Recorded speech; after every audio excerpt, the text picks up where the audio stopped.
Radio Universidad de Santiago presenta Música y Política, una invitación a entender el contexto histórico y social de la música. Conduce el sociólogo Alberto Mayol. Participan el sociólogo Carlos Azócar y el compositor Miguel Farías.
Muy buenas tardes, amables oyentes de Música y Política, y como cada jueves y como cada sábado también, nos encontramos aquí con Miguel Farías, hola, hola, compositor, hola, con Carlos Azócar, ¿cómo están?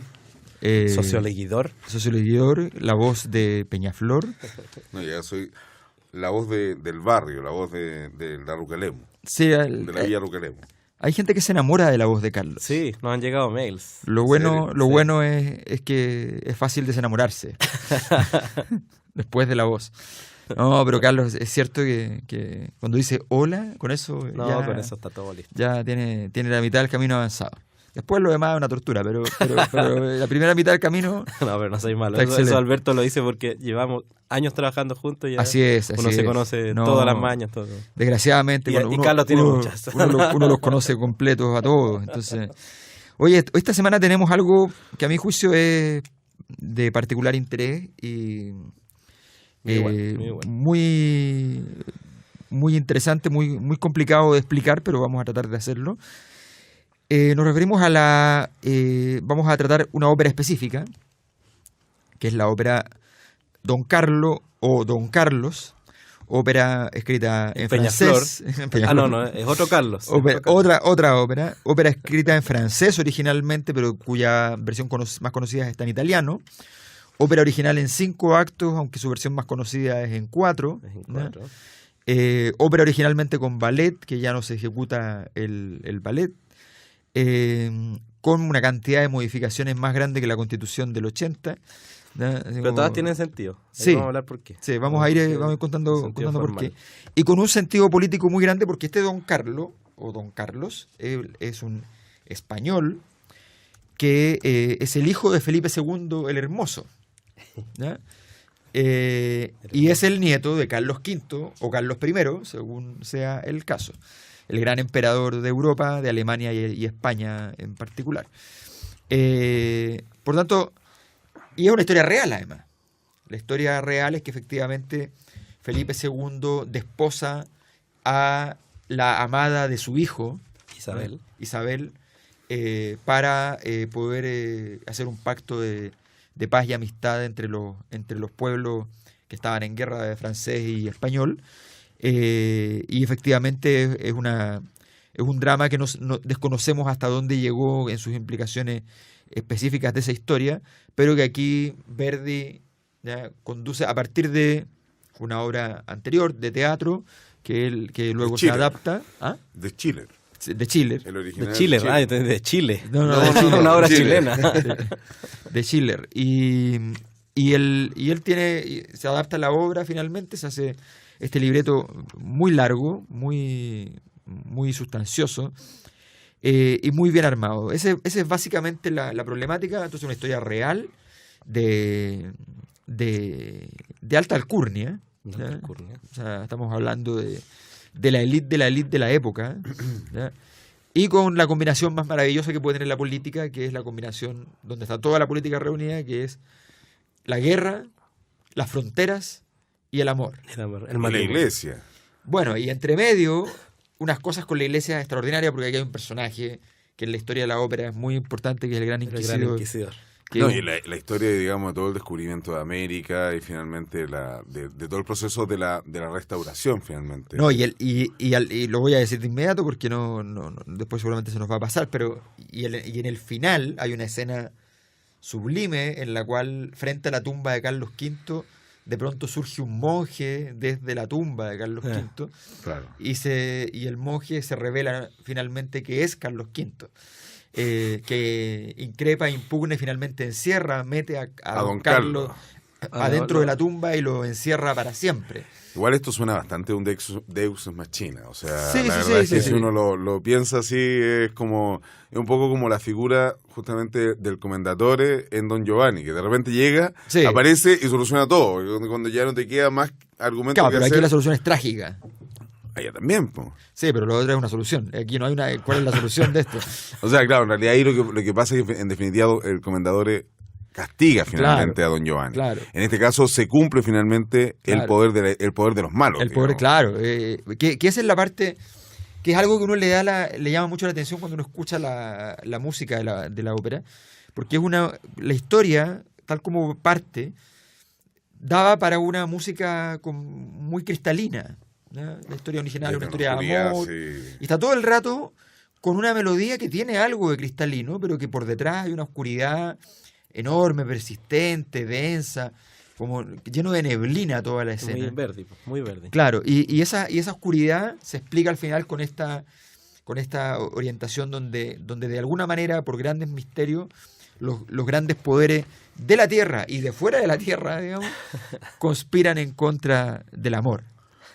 Pero es interesante porque además resultó que una de las vicisitudes que tuvo finalmente el estreno de la ópera, en primer caso lo que pasó es que la estrena a Verdi se le ocurre la genial idea de estrenarla, digamos, en la corte de Felipe II. Sí.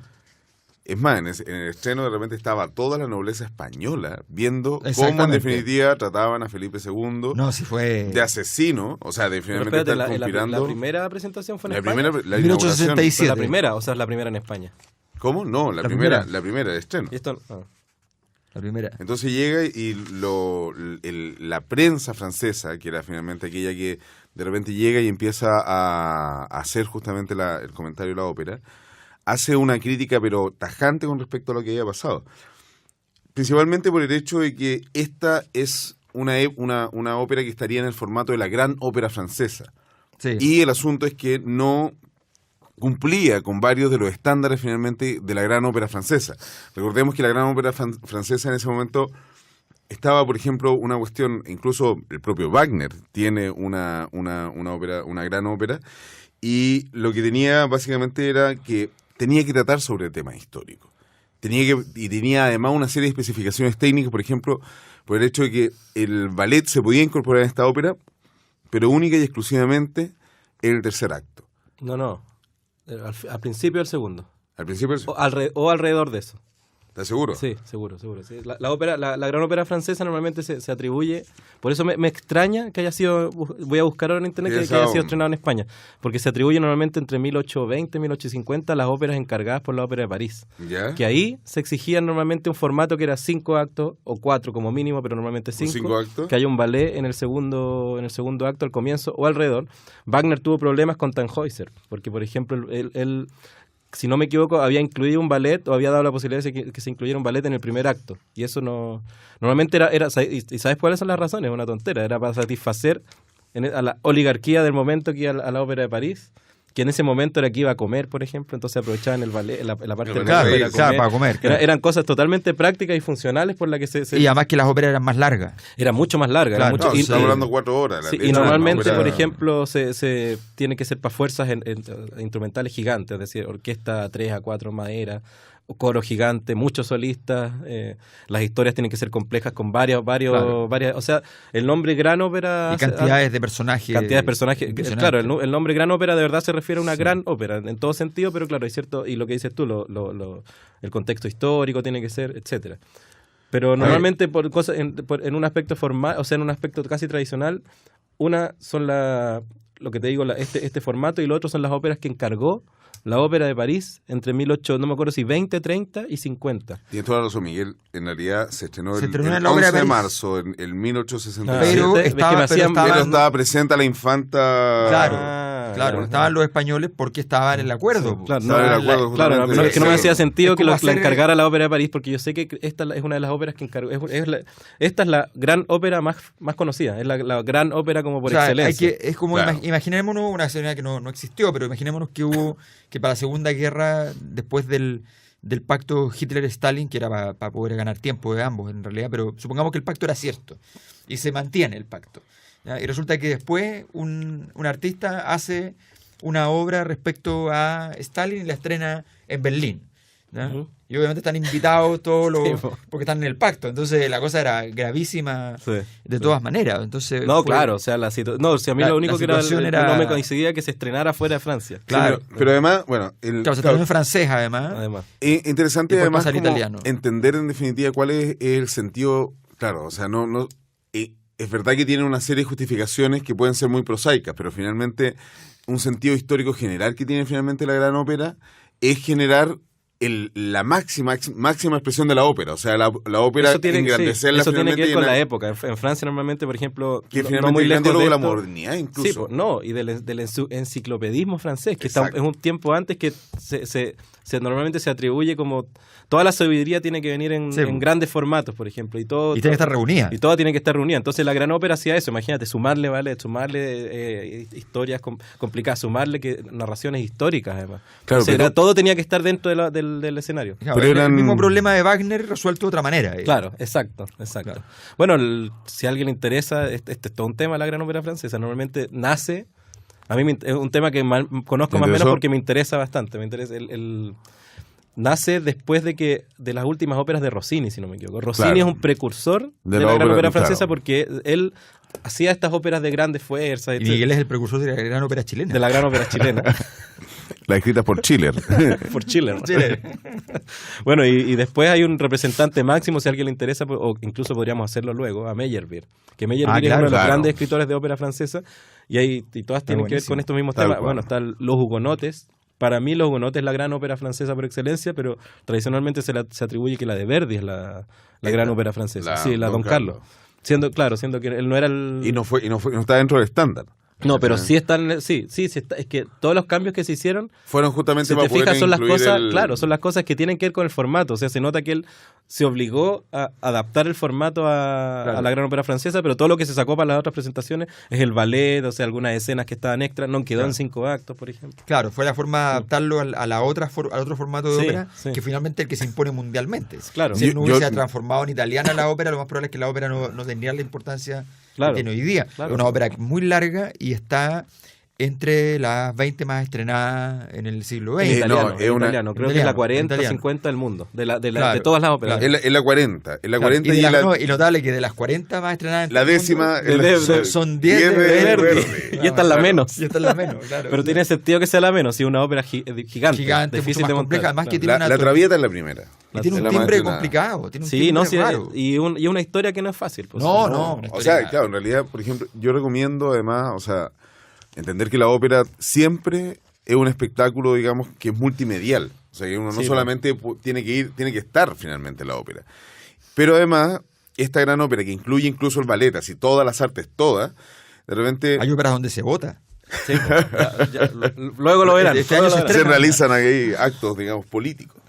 Y además, la gracia es que ustedes puedan ver, por ejemplo, hay un montaje que hizo hace poco el Teatro de Buenos Aires, acá al Colón, y que realmente está muy, pero muy bonita. O sea, ¿De qué, en Don términos- de Don Carlos, gigantesco. Qué bueno. Y también hay uno, o sea, en realidad las últimas representaciones, a pesar de todo, las representaciones son preciosas. Tenían, Bueno, Don Carlos lo estaban dando ahora en todo caso. No, era Ricardo. Ricardo, la obra de Cero. teatro. Ah, tienes razón. Sí. que es terrible, ¿no? Yo no la he visto. Sí, no, sí, pero... Pero eso es es Shakespeare, ¿no? Shakespeare, sí, sí, sí. Y recomiendo en particular que vean con el trozo que habíamos comenzado a El que escuchar, escuchamos al principio. que fue el acto de Que fe. el auto de fe. Auto de fe. Auto de fe. Auto de fe, sí. Que es un tipo de acto- rito. Sí. Sí. Sí, eso es interesante porque es un rito en que se condena a los paganos. Normalmente se dice que los matan al final, pero yo tengo entendido que no es cierto. Se les mete En un España auto. se hacía el auto de fe. No, el auto. La mayor parte de los asesinatos políticos son sumamente discutibles. Claro. No, pero en todo caso es interesante porque en la ópera el coro representa al pueblo que está en medio de un auto de fe. Y el auto Claro. de fe No. justamente es como, si no me Es equivoco, una es en la convocatoria de la Inquisición. Es una- eso, de la Inquisición claro, finalmente española. como Convoca juicio. a un juicio Solo público. pero en España, solamente Claro, en España. solamente en Pero España. acá no. ¿Dónde? Acá en Chile? En Latinoamérica. Yo sé que, no sé. No, acá no funciona Yo sé que solo igual, funciona en no. España. La Inquisición, Aquí bueno, se funcionaba con el poder civil para efectos... Ya. porque es interesante porque finalmente el que hacen todo, los que hacen finalmente toda esa pega durante mucho tiempo, así la pega de la represión y del control de la finalmente de la religión, eran principalmente los jesuitas, que era finalmente el ejército propiamente tal, y por eso también la disciplina intelectual que también tenían justamente los jesuitas, que era Claro. finalmente resguardar la fe, pero además a eso incluirle una disciplina militar que era finalmente ejecutar el cumplimiento de ella. Es una cuestión bastante, así como hay algunos, pues eso hablaba mucho de las representaciones. Hay unas representaciones donde finalmente casi queman a los pobres miembros del coro. Entonces, porque, o sea, imagínense la efervescencia que tiene Sí, bueno. un coro que está justamente, como decías tú, representando un pueblo y que de repente están quemando vivo a los herejes, en definitiva. Oye, escuchamos al principio entonces el auto de El fe. auto de fe. ¿Y por qué no escuchamos ahora alguna cosita? Alguna cosita como... Porque después del sábado tortuoso, siempre viene un plácido domingo.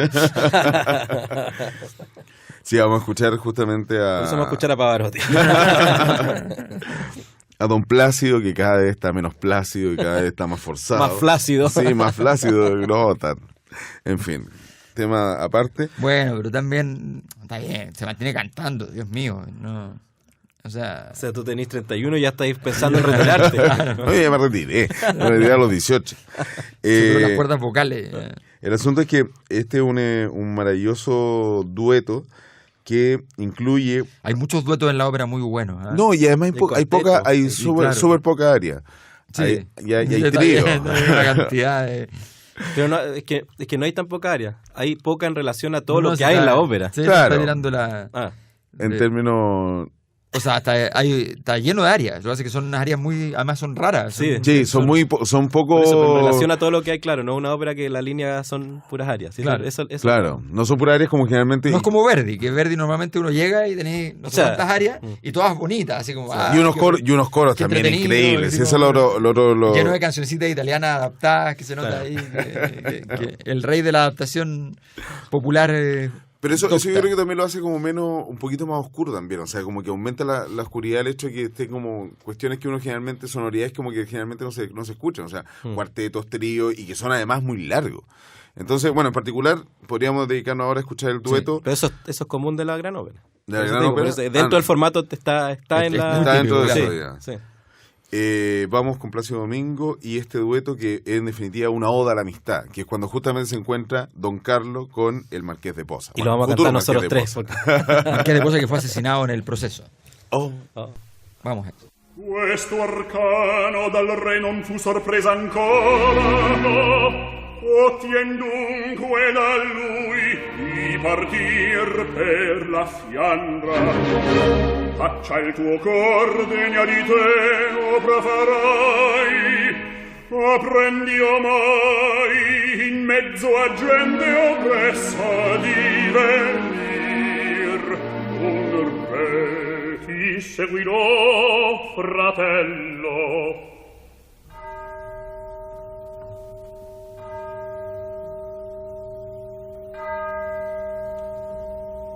Ascolta, le porte dell'asil s'apron già, qui verranno Filippo e la regina Elisabetta. Rinfranca canto a me lo spirito che vacilla, serena ancora la stella tua nei cieli brilla. Domanda al cielo i forti la virtù.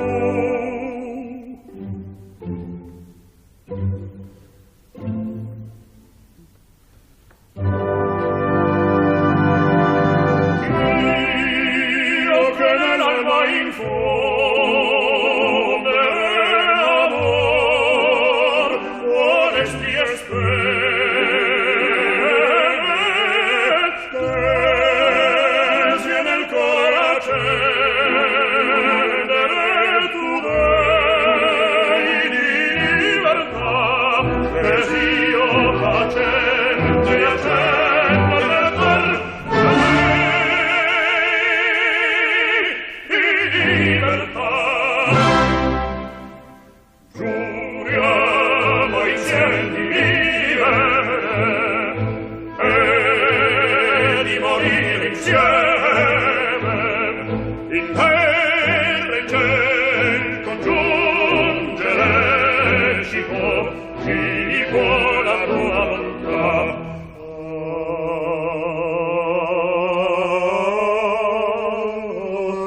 Addio che nell'alba infondere amor, molesti e speme, tesi nel cuore accendere tu dei di libertà, tesi io accendere nel cuore di libertà.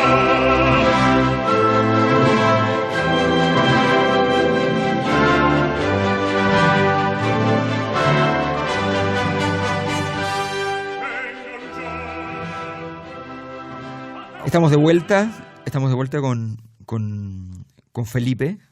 Con Felipe II, el Pipe. Pipe 2. Filippo. El Filippo. Qué helado más rico. Y, sí, pero no hagamos, maldita sea, porque hacemos publicidad gratuita. Gratis. Ahora tenéis que ir a cobrar. Tenéis que ir Ahora a cobrar tenés y que a ir Plaza Brasil. a pedir un par de helados. Eso debería hacer la gente, debería mandarnos helado y Sí, cosas sí. así. Bueno, Bueno, ahora hasta en invierno época no. pero manden sopaipilla. No, pero el heladito así Sopaipilla. en formatos chiquititos, siempre son, así uno se lo come y antes que le dé frío, ya. Con un café. Te comí Con un 8. Eso sí te cafecito, comí te 8. digo. Claro. O lo echáis adentro del café y así una fogata. Pero es que, por ejemplo, en Argentina se hace eso, se come el heladito en formato chiquitito y te ayuda como yo que soy goloso a probar varios saborcitos y no emputacarte con Sí, uno. pero nada además más. tú comes muy poco dulce. Tú eres goloso. Sí. Es que por eso me empalago muy Pero rápidamente. Pero se come 7 costillares, de a poquito, para probarlos todos. Para probarlos todos. Y que me dijeron que la proteína con la carne con la proteína era lo más, o sea, la proteína con la ensalada es lo mejor. Entonces, La carne y la proteína. ahí estoy con la gota, pues. Un saludo para ácido úrico que siempre nos acompaña. Pero es nuestro auspiciador. Oye, hay Claro. que decir como dato que está increíble, pero Carlos es tan amante de la carne que fue un mes a Uruguay. 4. Y tuviste 4 meses en 4 Uruguay meses en y volvió Uruguay. con la gota. Sí, O sea, a ese nivel. Sí, Calculó Represento. cuántas vacas Estoy le saliendo con ella, correspondían. la gota. yo me acuerdo la única vez que en el equipo hubo un salario bueno. ¿no? Fue la tiene un nombre esa época. La Tiene un época nombre. tiene un nombre. Sí. Se llama la era del Guayú. La Así hebra le del pusimos, guayú. La era del guayú. Y lo que todos se gastaron en 6 meses, Carlos se lo gastó en 1. Así que. Y seguramente en 2 o 3 vacas, espaldas de vaca. Pero miren, o sea, cuando yo llegué a Uruguay, de repente voy cachando y habían 13 millones de vacas y son 3 millones de uruguayos. Entonces dije, bueno, me corresponden Tengo que 4. ayudarlo. Me corresponde 4, negociemos. Denme una y con esa me quedo tranquilo. Son 4 meses. Entonces en 4 meses traté de hacer lo que se pudo. 4 meses yo creo que la vaca comiste te la 8. comiste. No, ¿no? que Más de una vaquita. Sí. Yo he visto a Carlos en un asado. Po, no. Sí. No, Ahí hay pero- por lo menos una 50ª parte de un animal, por lo menos. Y El en señor 4 de los meses- aliños. El señor de los aliños. Bueno, ella ya no me amó. Felipe.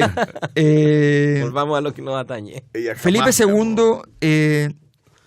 ¿Comía carne, Felipe? No. Estoy hablando de la vaca, yo no haría. Felipe II es el padre de Carlos. De Carlos. Felipe II también se enamora de la mujer. No es Isabel. solamente un problema político en el sentido estricto, no es que tengan que casarse, porque ella podría haberse casado, de hecho, con Carlos Que y se ella- habría a quien también amaba. y se habría resuelto también el problema Y no había ópera. y no había ópera. Y no había ópera. Pero resulta que ella se casa con el padre porque, y eso está muy bien hecho en el libreto, es fantástico, porque el coro del pueblo, en este caso son un coro de trabajadores, ¿ya? Y algunas mujeres dolientes, digamos. El coro establece el requerimiento hacia ella de que tiene que sacarlos de la guerra. De que no Exacto. puede seguir la guerra, que la Que guerra la es muy idea terrible. entre Francia y España. Claro, y entonces ella se asume que cuando le dicen que la solución es que ella se case con Felipe, ella entonces se entrega, Sí.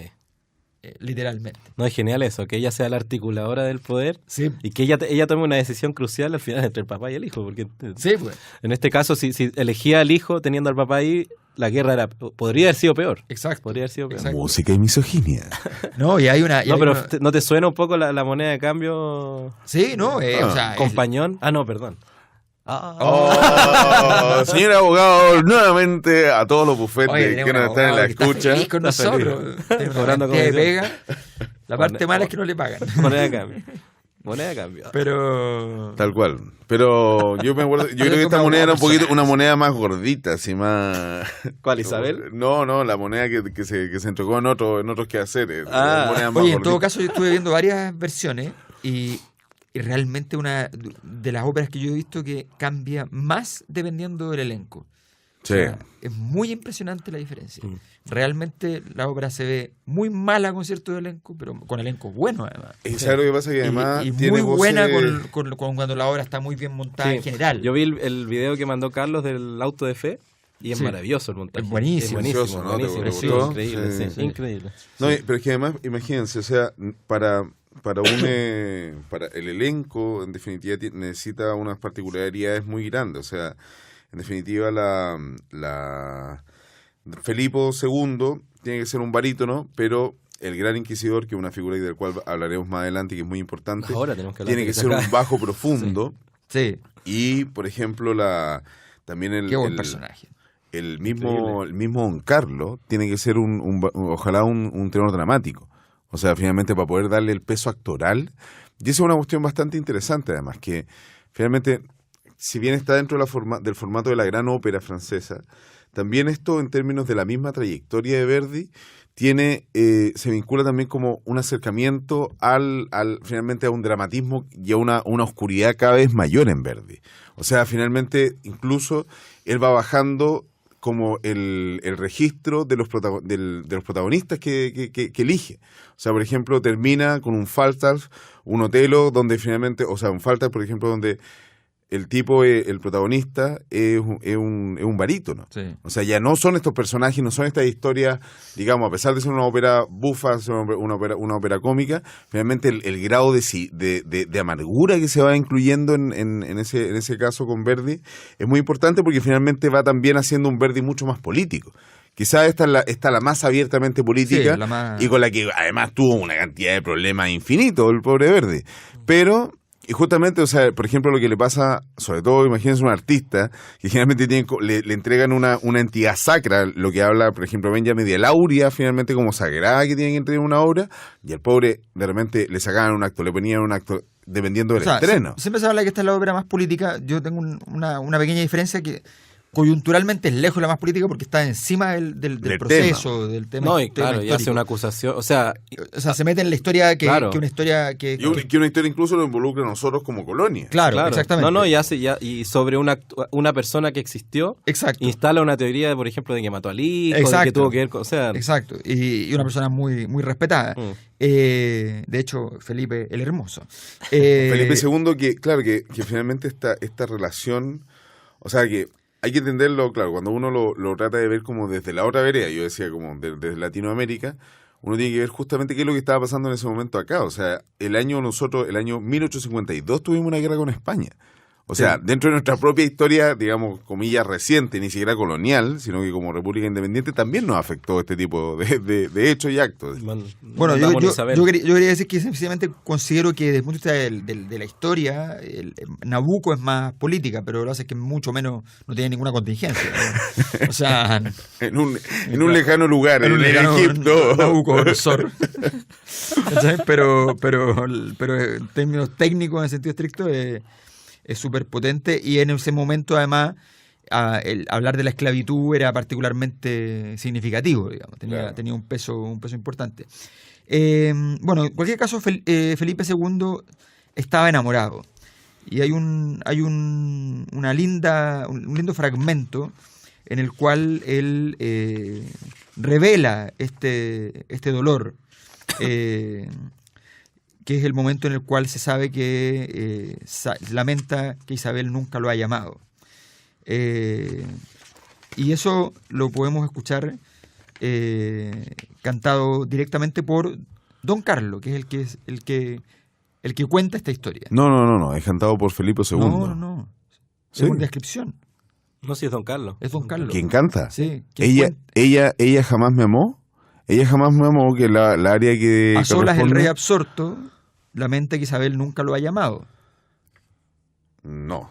O sea, usted está refiriéndose al libreto, pero a lo mejor no está justamente yendo, porque de hecho, la versión que vamos a escuchar es interpretada por Ferruccio Furnaletto. Y al lado dice Don Carlo, puesto por ti.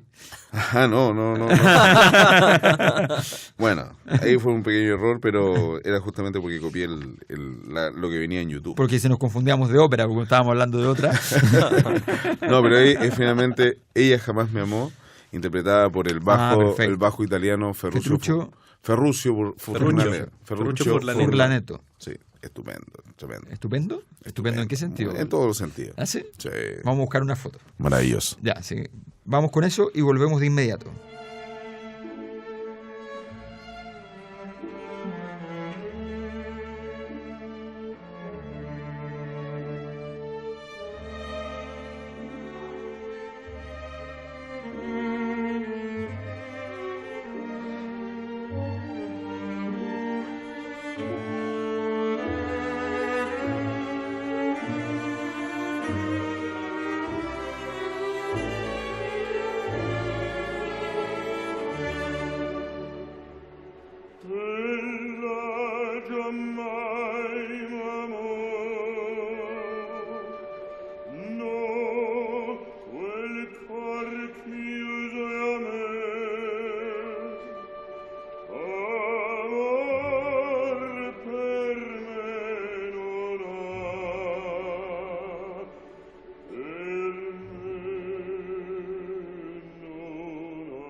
contemplar triste in volto il mio cor in bianco il dì che qui di Francia venne.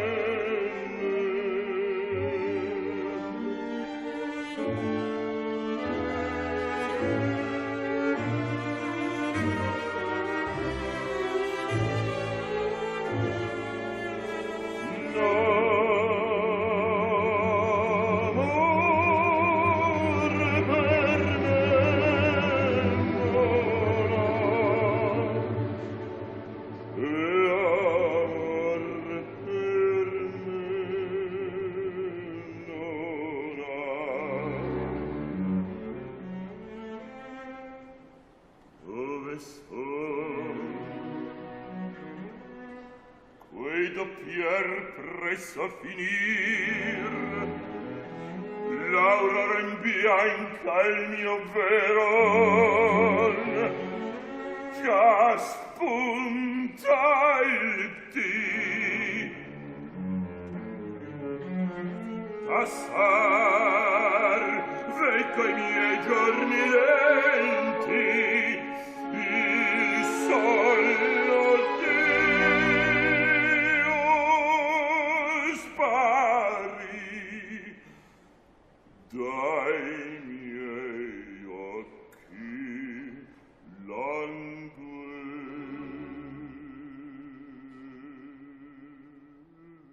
Y ya estamos de vuelta para ir con el Inquisidor.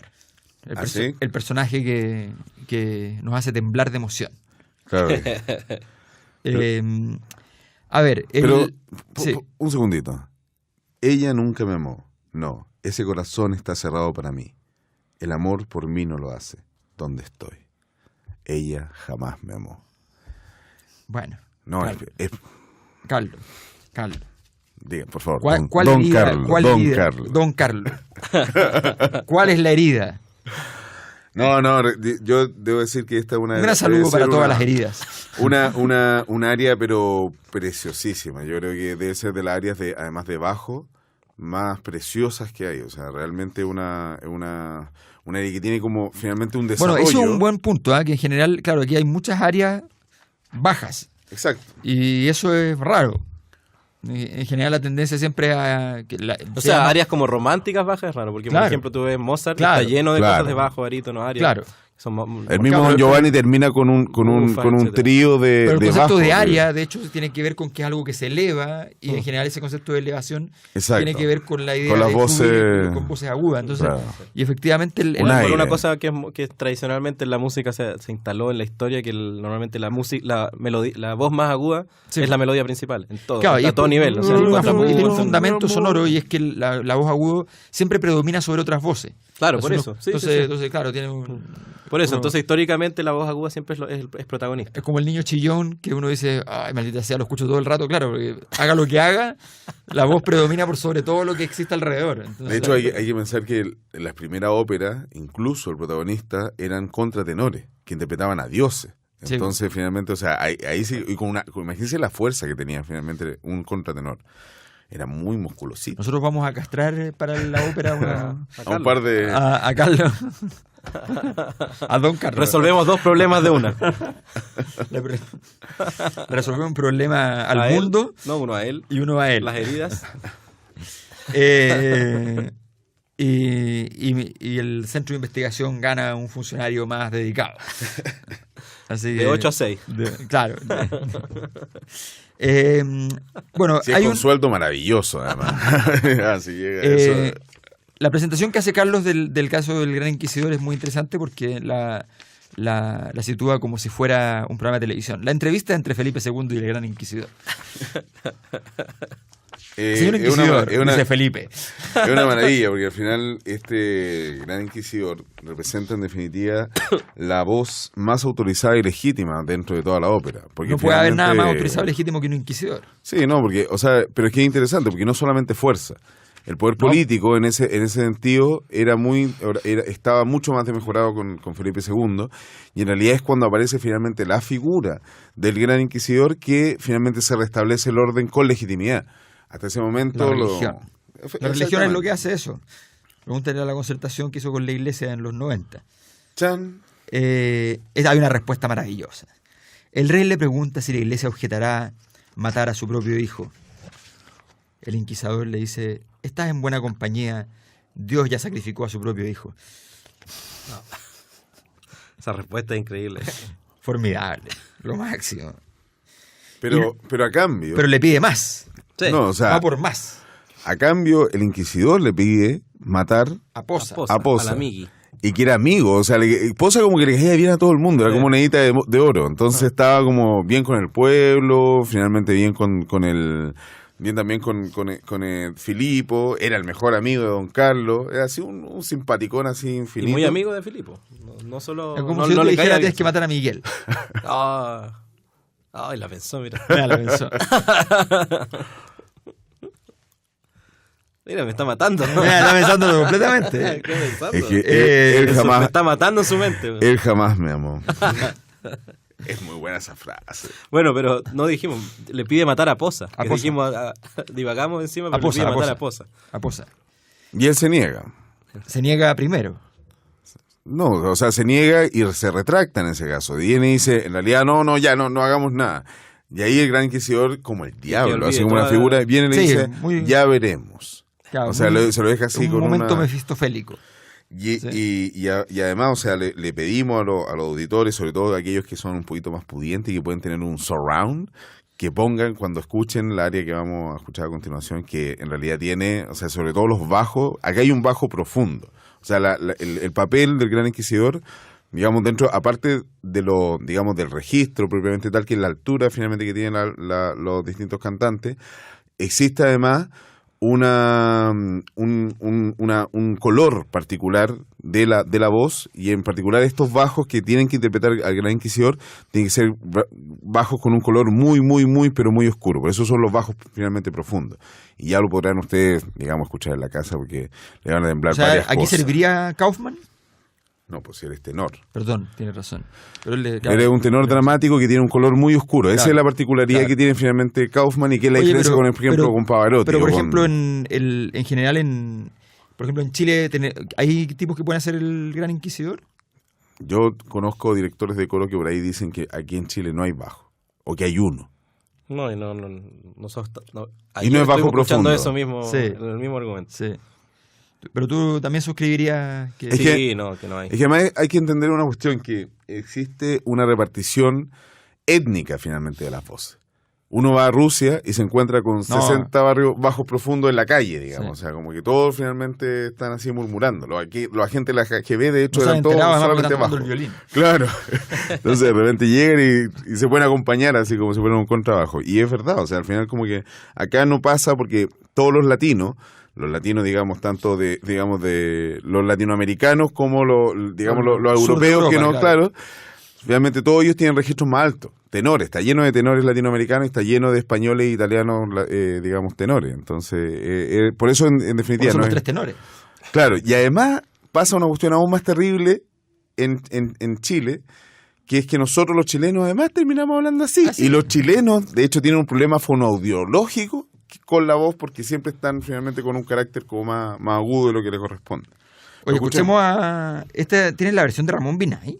Sí, haciendo Filipe II. Pero Pues, como si Ramón Binay no puede hacer ese papel. Después de la vueltecita se lo comentaba. A ver, explique.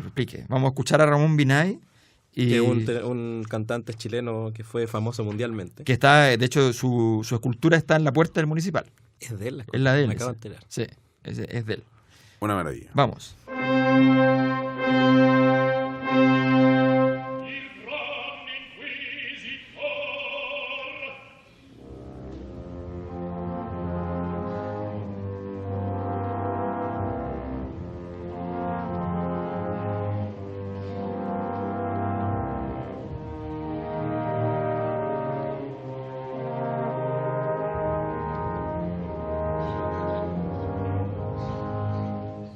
Son io dinanzi al re. Sì, vi feci chiamar mio padre in doppia son.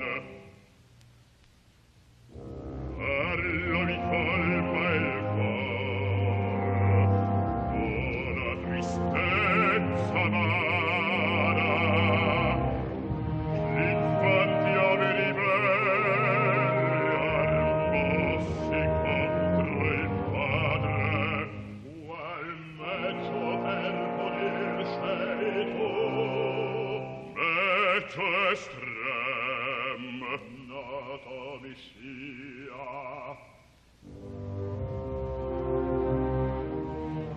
Che fucca, o che la scure, il figlio a morte Dio, ma solve la tua mano. Lo pace dell'impero, idi ad orri me,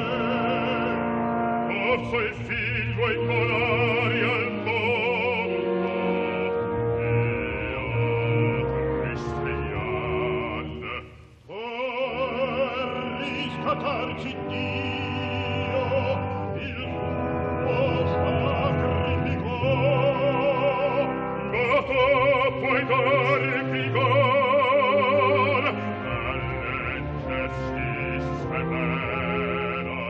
Ovunque provigar, se sul Calvario la natura labor, tacere potrà, ahimè, tutto tacer dovrà, per esaltar la fe. Ahí estaba el chillanejo Ramón Binay, Y vamos a explicar por qué finalmente lo estamos escuchando interpretando a el Filipo gorrión II. de Chillán. De Chillán Viejo. A ver, explique. ¿Cómo es esto que Ramón Binay llegó a hacer ese...? Porque Ramón Binay es muy conocido por otros papeles. Sí, pues, pero está justamente como el Otelo de Binay, que El Otelo, justamente que famosísimo. corresponde al Verdi. Hay dos chilenos que son muy importantes con el Otelo, ¿eh? ¿Quién es el otro? El otro es uno, ya se me acaba de olvidar el nombre, es Zanelli, Renato Zanelli. Ah, mira, no sabía. Sí, ¿Ah, sí? sí, siglo XIX, Wow. fines del XIX. Cuando el mundo era distinto.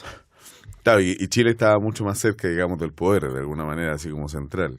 Era acuático, o sea, es muy raro porque finalmente Ramón Binay lo que pasa es que él parte como barítono y termina su carrera como barítono. Y cuando es tenor, en definitiva es tenor dramático. Específicamente el carácter que tiene que tener, por ejemplo, para poder interpretar Otelo. Hay incluso quienes dicen que el mejor Otelo es el Otelo que interpreta Binay. Porque además tenía una carga, insisto, dramática. Uno se Sí, escucha muy buena, Otelo, claro. Otelo tendrá No, una la o dos áreas vibración así en la voz o de preciosa. oreja. El resto del tiempo es una cuestión muy compleja. O sea, en ese momento yo creo que he leído y finalmente pienso que ahí se empieza a acercar Verdi con Wagner. En algún momento los dos empiezan así, las últimas óperas de Wagner y las últimas óperas de Verdi empiezan así muy raramente como a acercarse, porque Verdi se hace Wagner se hace más oreja y por otro lado Verdi se hace cada vez más oscuro y con digamos con melodías mucho más complejas que se desarrollan y melodías infinitas. Ya, pero O sea, ¿cómo llega Binay, que es barítono y se cantaba de tenor, porque al envejeció. inquisidor? ¿Ah? Envejeció y bajó el registro y podía cantar qué es lo que hizo en la misma Envejeció de amor. es lo mismo que hizo finalmente también Plácido Domingo. O sea, tú de viejo Flácido, tal vez puedes cantar de un bajo. de bajo profundo, a lo mejor, claro. No, porque no puede ampliar su registro. Lo puede disminuir, pero no puede ampliar. O sea, lo que dicen actualmente en realidad de Plácido es que en realidad el tipo es un tenor sin agudo, nada más. No es un barítono. Es que claro, ellos eso hacen, claro. Claro. Y en Acortan cambio, pero Ramón Binay, y si ustedes podrían haber escuchado Es que él la... en su mejor momento tenía un registro inmenso, ¿sí? Claro. Esa Ya, es la perfecto, cosa. claro. Y a mí no me gusta dejar dando vueltas siempre eso como en el aire, pero hay que hacer referencia que dramático no refiere solo al... Porque tú siempre refieres al dramático como, en este caso, como lo oscuro, el timbre. Claro. Pero tiene que ver con más cosas. Normalmente el conjunto de las dos palabras que siempre definen un cantante, que uno dice, no sé, bajo, bufo, Claro. soprano, de Soprano, coloratura, claro. lírico, etcétera. Claro. Siempre refiere la primera al registro, es decir, de qué nota llega, Claro. que es aproximado, porque todas las personas llegamos a notas distintas. Y el segundo refiere a muchas cosas, puede ser al timbre, puede ser al carácter dramático actoral, puede ser a la agilidad que tenga. Entonces hay que siempre dejar claro que el dramático no es solo a lo que estás hablando ahora, porque tú siempre le refieres el dramático como quizás a lo que tú conoces como dramático. Pero, por ejemplo, un tenor que canta muy gangoso también puede ser dramático. Claro, Puede ser dramático. En realidad, claro. Entonces hay por distintos ejemplo, tipos de tenores dramáticos, no hay uno solo. Sí, o sea, o de distintos tipos, o hay una variedad más grande de tenores. O sea, por ejemplo, el tenor, el espinto. Es que es otra cosa, por eso te digo, ese es un tipo de virtuosismo casi, el espinto. Es un tipo de personaje de héroe que en algún momento se asignó. Pero normalmente dramático refiere a la... No, por ejemplo, el espinto lo que refiere específicamente es a la forma en la cual se emite la voz. O sea, es una cuestión mucho más técnica, que finalmente refiere a una apoyatura que hacía que finalmente la voz sonara de una determinada forma mucho más, o sea, como, parecido también al dramático, pero con un... Es que no existe parecido al dramático, eso es lo que estoy tratando de aclarar, porque dramático puede ser muchas cosas. ¿Me entiendes? Sí, es que, por ejemplo, con respecto a lo... Espérate, Carlos. Lo que sale en YouTube no es todo lo que existe. No sé si me explico. Porque dramático, yo he visto, por ejemplo, tenores dramáticos haciendo roles de tenores no dramáticos en La Flauta Mágica. Yo he trabajado con tenores dramáticos que no pueden hacer los personajes que tú estás hablando ahora. Por eso hay que dejarlo bien claro, porque normalmente se encasillan, se trabaja tenor dramático, soprano lírica como si fuera el nombre y apellido de algo en específico, y no es tan así. No es tan así. Ujú. Por el mismo hecho de que no todos pueden cantar igual, no todos cantan. Tú no cantas igual que alguien que seguramente llega a las mismas notas que tú, que tiene un timbre parecido. Sí. Ustedes dos van a ser distintos. Entonces Claro, hay que tenerlo muy claro. realmente Porque- y yo siempre lo dejo claro por un poco es el problema que surge al encasillar todo lo que es música. O sea, transformarlo en un sistema absoluto no es bueno. Sí, no, seguro, porque, o sea, finalmente con todo lo humano, en definitiva. Toda cuestión, en definitiva, es clasificable así, o sea, sobre Sí. todo con cuerpo, Sí. o sea, y en el caso de los cantantes es aún más delicado porque finalmente, claro, son cuerpos distintos. Ahora, lo que pasa es que en general ahora es muy pertinente respecto a lo que estamos hablando, porque el concepto de tenor dramático se empezó a usar a partir de las obras de Verdi, de la gran ópera francesa y las de Wagner. La de Wagner tiene otro nombre, que es el No, pero, Herder. pero es que es un Pero- tipo de tenor dramático. Para allá voy Claro, yo, para allá voy yo. es un tipo distinto. Pa' allá voy yo. Claro, Pero normalmente el nombre se le asigna por una cosa casi... O sea, imagínate, el nombre se lo pueden haber puesto en un ensayo. Oye, este tipo, mira, suena así. Y así quedó. No significa que las exigencias para que alguien sea tenor dramático... No es como un piano. Que un piano tiene un sistema cerrado, Claro. un sistema particular. El tenor dramático es un adjetivo que tú mismo le puedes poner. Yo mismo te puedo decir que algo es un tenor dramático a alguien y no voy a estar mal. No sé si me explico. Claro, está ahí. Y por eso para mí es importante siempre aclarar esas cosas. Tiene que ir con la los requerimientos, elasticidad, claro. tiene que ir con los requerimientos del director artístico muchas veces. Muchas tiene que ir veces. con- Y también, por ejemplo, en estos casos se empezó a usar con Verdi no solo por cosas de qué nota y qué timbre puede hacer y cuál no, sino que muchas veces con los requerimientos del personaje. O sea, tiene que Claro. tener, Eso se Pero encasilló que en tiene- algo. tiene que tener pero- mucha voz por una cuestión muy simple que trabaja normalmente como surge con orquestas gigantescas. Claro. O sea, Claro, tiene que tener mucha voz. Pero también es interesante Se porque encasilló en además... algo por una cosa de tradición. Pero además, porque va aumentando, y eso es una cuestión no menor, va aumentando el peso dramático y la importancia del libreto. O sea, la historia y finalmente el carácter de los personajes es mucho más dramático. También. O sea, que finalmente lo que se está diciendo, el texto, Bueno, porque adquiere mucha porque más relevancia y protagonismo. pero es el momento histórico menos técnica. en que la ópera está aumentando su grado de complejidad. O sea, no solamente es la música, sino que empieza a aparecer la importancia del teatro, empieza a aparecer la importancia de la puesta en escena, Las grandes nuevas costos. tecnologías. Rossini, las últimas Claro. obras de Rossini usaron nuevas tecnologías. Yo no sé, que nunca he sabido... qué Seguramente hizo la puesta en nuevas escena, la maquinaria cosas, para claro. poder dar vuelta al Pero, o sea, escenario. ya se Entonces, transformaba en construcciones complejas, no solo... Claro, y ahí se transforma en la ópera que vale, qué sé yo, montar una ópera bien, cuesta $1 millón.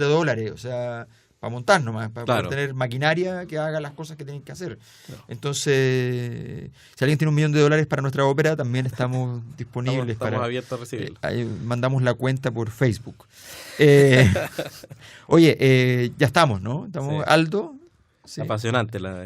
Estamos ya, sí, yo creo que ya hemos... Le mandamos un saludo muy grande a nuestro... ¿A quién? a ¿Felipe II? ¿O a don Filipo. Carlos? ¿A Filipo? ¿A Filipo?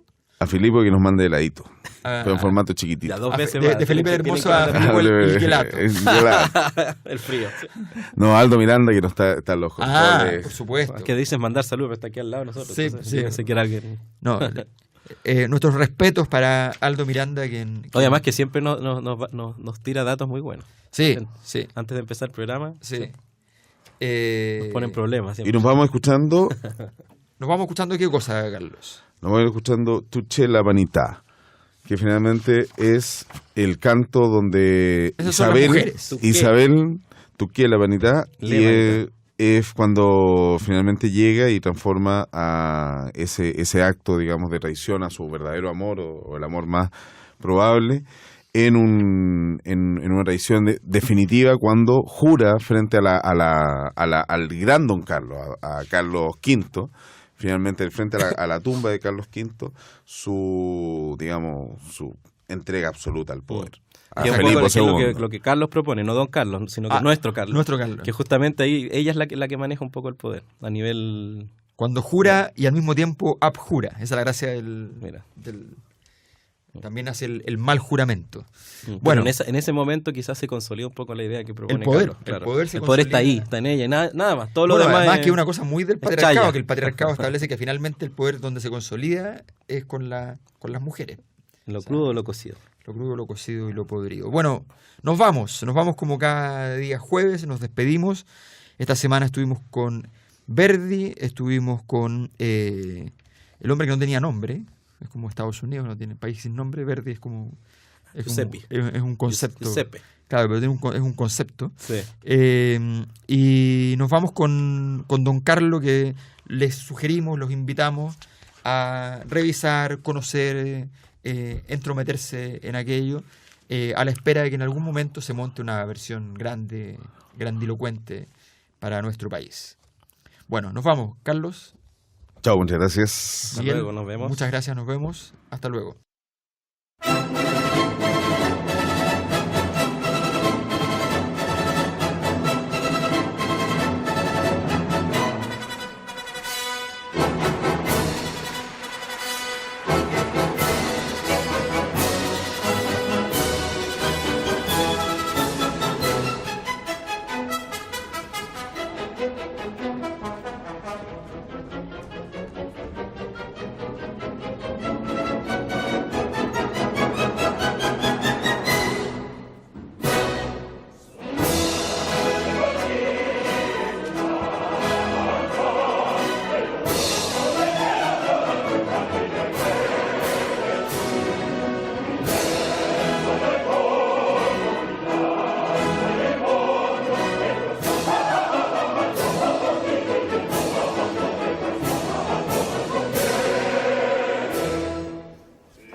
Música y Política regresa el próximo jueves a las 20 horas. La invitación de Radio Universidad de Santiago para entender el contexto histórico y social de la música.